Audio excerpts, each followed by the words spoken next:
Fala, meu querido aluno, minha querida aluna, seja bem-vindo ao nosso canal Farmacologia Fácil para mais uma aula. E se você não é inscrito no canal, já clique aqui nas notificações para não ficar de fora e se inscreva, não perca nenhuma aula que é liberada praticamente semanalmente aqui nessa internet de meu Deus. E o tema da aula de hoje foi de uma pergunta que eu recebi de um aluno da nossa plataforma Farmacologia Aplicada R2A.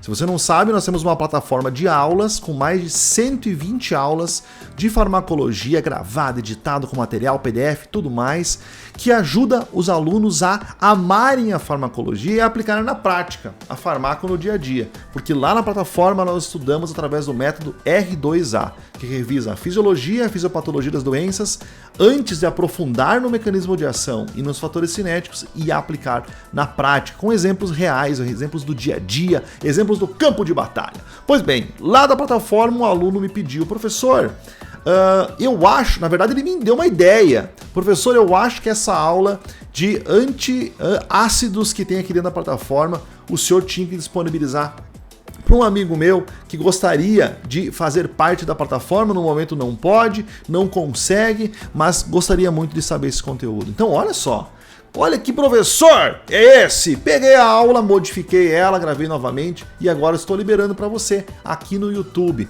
a diferença dos principais antiácidos presentes hoje e que tratam, presentes na clínica hoje, e que tratam aquela queimação, aquela gastrite que pode vir a acontecer até com você. Lembra que o carnaval tá chegando, né? E depois tu vai atrás do antiácido e essa aula vai fazer todo sentido para você, que vai ajudar com certeza você nesse dia. Então, bora pra aula!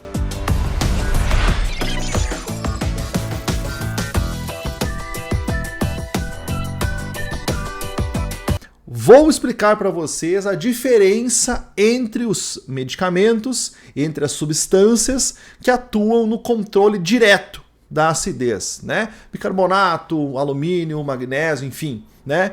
Então vamos lá, conceitos gerais. Os antiácidos, eles são bases fracas que reagem ao ácido clorídrico lá do estômago, né? Do lúmen estomacal, formando sal e água, ou seja, anulando as cargas positivas. Se você lembra da fisiologia, né, do sistema gastrointestinal, especificamente do estômago, nós temos as células parietais que secretam o ácido, o HCl, separadamente, né, o cloreto por um lado e o próton por outro, e eles vão então se juntar e formar o ácido clorídrico. E eles vão mandar para o lumen intestinal, para o lumen intersticial, melhor dizendo, e consequentemente para o sangue, sódio e bicarbonato.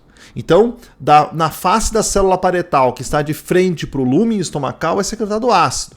E na parte de trás da célula, indo para a direção dos vasos sanguíneos, nós temos a eliminação de bicarbonato e sódio.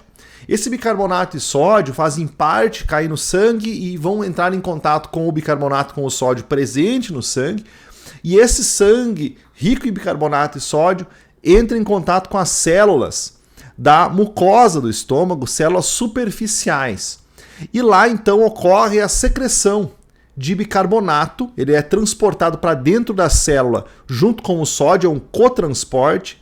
E aí dentro da célula, então, ele é eliminado para o lúmen, formando uma película de proteção do estômago, chamado de mucopolissacarídeo enriquecido por bicarbonato. Então, algumas células intersticiais superiores, né, superficiais, melhor dizendo, vão eliminar, vão secretar o muco, e outras células da mucosa vão secretar o bicarbonato, e aí forma uma camada, um gel, né, de proteção para as células estomacais, e por isso que o ácido não danifica.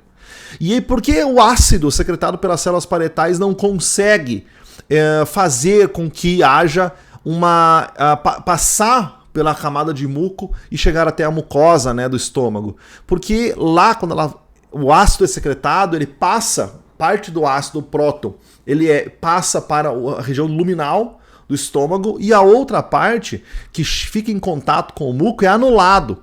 O próton se liga ao bicarbonato, HCO3, e ele forma então o ácido o ácido carbônico, H2CO3. Então o próton se liga com um bicarbonato e forma H2CO3. Então ocorre anulação. Por quê? Porque ela vai se desmembrar, essa molécula do ácido carbônico, né, o H2CO3, e virar CO2 e água.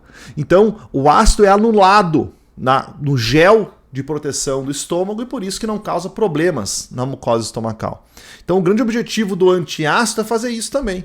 É anular as cargas positivas do próton, impedir com que ele esteja presente livre no estômago para ligar com o cloreto e formar o HCl. Show? Então o primeiro fármaco, né, a primeira substância utilizada para diminuir a acidez estomacal é o grande bicarbonato de sódio, conhecido, né, bicarbonato de sódio. Então numa refeição, por exemplo, a gente secreta ácido clorídrico em torno de 45 miliequivalentes por hora, quando começa a refeição, desde a fase cefálica da digestão até a fase intestinal. E é necessário mais ou menos 156 miliequivalentes de ácido, né, de antiácido, para bloquear essa quantidade de produção de ácido clorídrico. Então, quais são as vantagens do bicarbonato de sódio? Ele tem uma alta velocidade de dissolução, então, em comparação comprimidos versus líquido. Ele tem uma alta hidrossolubilidade, a taxa de reação com o ácido é alta e a taxa de esvaziamento gástrico também. Mas esses valores são variáveis dependendo da formulação aonde o bicarbonato de sódio está.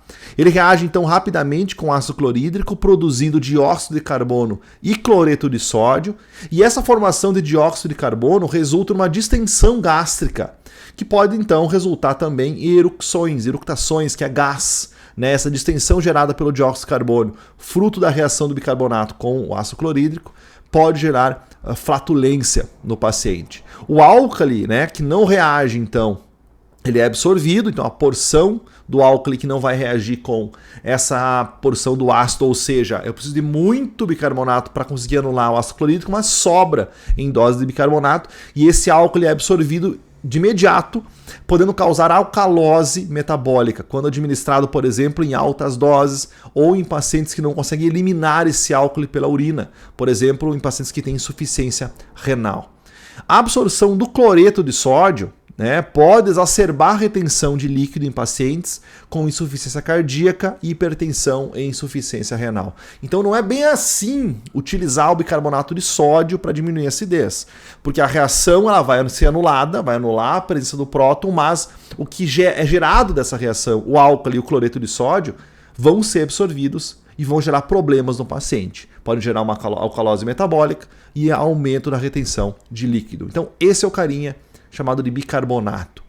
Pois bem, e aí nós temos então também outra opção, que é o carbonato de cálcio. Então o carbonato de cálcio, ele tem muitas características parecidas com o bicarbonato, mas ele reage mais lentamente com o ácido clorídrico. A formação de dióxido de carbono e cloreto de cálcio gera gás, da mesma forma que o bicarbonato de sódio, e pode causar eructações e a distensão abdominal. O álcali que não reage também é absorvido de imediato, podendo causar alcalose metabólica e quando também administrado em pacientes com insuficiência renal. Então, muito parecido com as características da utilização do bicarbonato de sódio, né, que eu falei anteriormente. E aí nós temos os dois principais, que são mais utilizados no combate da acidez, né, no combate direto de anulação da acidez gástrica, que é o magnésio, nas suas diferentes apresentações, por exemplo, hidróxido de magnésio, e o alumínio, né, como hidróxido de alumínio.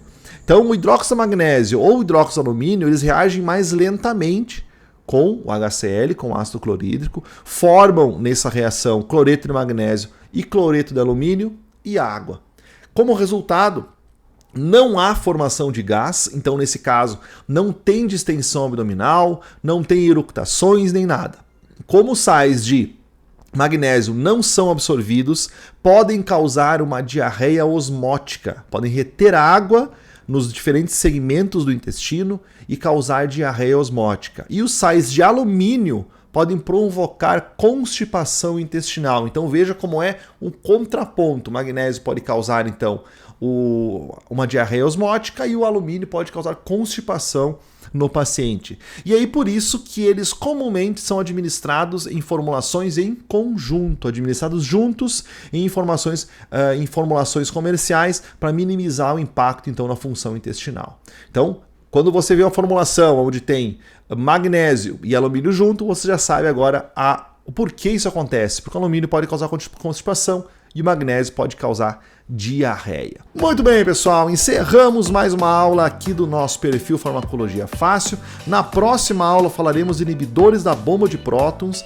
esses fármacos que ajudam demais na diminuição da secreção ácida, mas vai ser uma aula diferente. Nessa aula eu vou abordar diretamente a diferença dos inibidores da bomba de prótons. Não vou abordar outros conteúdos, focado nessa diferença. Qual a diferença do omeprazol, do dexlansoprazol, do lansoprazol, do rabeprazol? Se você tem essa dúvida, então aguarde que na próxima quinta uma nova aula sobre inibidores, sobre essa diferença, você vai ter disponível aqui na internet, aqui no nosso canal. Então, abraço! E se você não é inscrito, se inscreva, ative as notificações e bora para a próxima semana, na próxima aula. Tchau, tchau!